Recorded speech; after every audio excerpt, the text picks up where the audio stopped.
Braden Schmidt along with AJ here on the Gatorade Halftime Show, In Your Face edition. Today our topics would be, was it a good idea to trade David Lee to the Celtics for Jared Wallace? Should the Chicago Blackhawks raise their salary cap after winning 3 Stanley Cups in 6 years?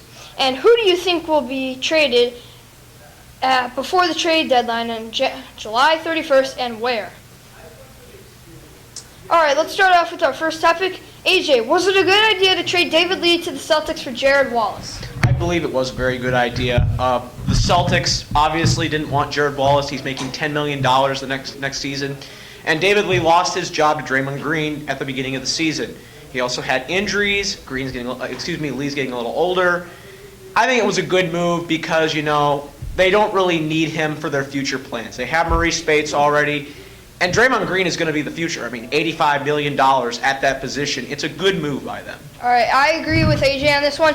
Like I said, even watching the playoff games from my house, David Lee is getting very old. David Lee isn't scoring as many points as David Lee should be scoring. He's older now, so he's not the David Lee we remember. And Draymond Green's in his low 30s. I mean, he still has a lot of time to develop. High 20s, some around that age group.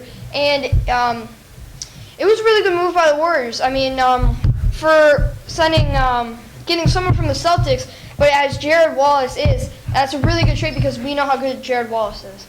Okay, let's move on to our second topic. Should the Chicago Blackhawks raise their salary cap after winning 3 Stanley Cups in 6 years? AJ. I don't think they should. They have a lot of problems with the salary cap.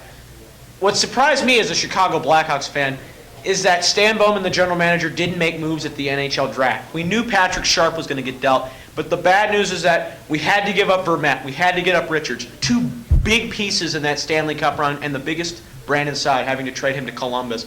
If the Hawks can't come to terms on Saad, let him go to free agency. But the thing is, it's been a major letdown in free agency. The Hawks have not gotten the guys that they want. They've struggled the last time, but we've seen this from the past. The Hawks, after the year they win the Stanley Cup, have salary cap issues. I think the Hawks can probably they're not going to have a great season. They might make the playoffs next year, but there's no need to raise the salary cap. It's at a league minimum. It's at the league maximum of $70 million. The Hawks, they've given up some of the players that were making lots of money.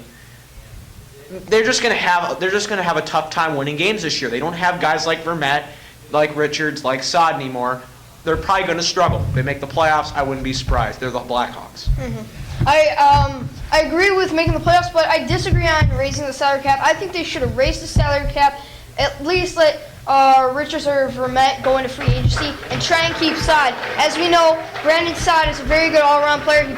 He performed very well throughout the playoffs, especially in the series against Nashville. I think if we raised the salary cap just by a little and allowed Brandon Saad to stay for another year, I think the Blackhawks would have been in better shape and letting Richards and Vermette go to free agency. That's my take on it. All right, here's our third and final topic. Who do you think will be traded before the trade deadline on July 31st and where? Well, number one, Cole Hamels is definitely going. And the Houston Astros have been making great pursuits. The Houston Astros have a great farm system, second best farm system in baseball. Maybe number one by some aspects of people. If you look at it, the Astros have a great lineup. They got Carlos Correa, Jose Altuve, George Springer's on the DL right now. Right. They don't need offense. They need pitching. Their best pitcher that has veteran experience is Scott Feldman. Their ace is Dallas Keuchel. I'm not saying Keuchel's bad. Keuchel, credible pitcher. He's got great stuff, ground ball pitcher. He's on my fantasy team. He's that good. He's got an incredible persona to that, but they don't have an ace that's been there before. That's what the Cubs did this offseason in getting John Lester. They need a piece like Hamels. If it costs them a couple prospects, maybe it costs them a couple of big prospects. For example, maybe they have to give up Lance McCullers, that young rookie for them. Or they might have to give up Carlos Correa. It depends on what they do. I agree with you on that. I think the Houston Astros do need an experienced pitcher who has been in the playoff environment, especially with the growing Astros team and how good they've become this whole season right now. I think they need a leader that's going to help the very young team of the Astros get to the playoffs and hopefully keep the pressure off of them a little more.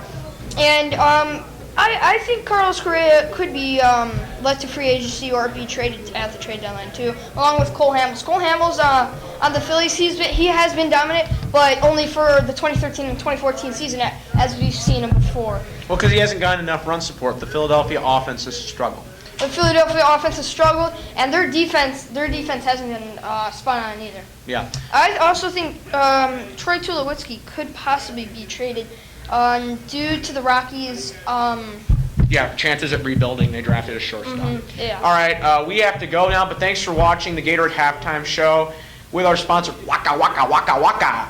Thanks for watching, and we'll see you next time.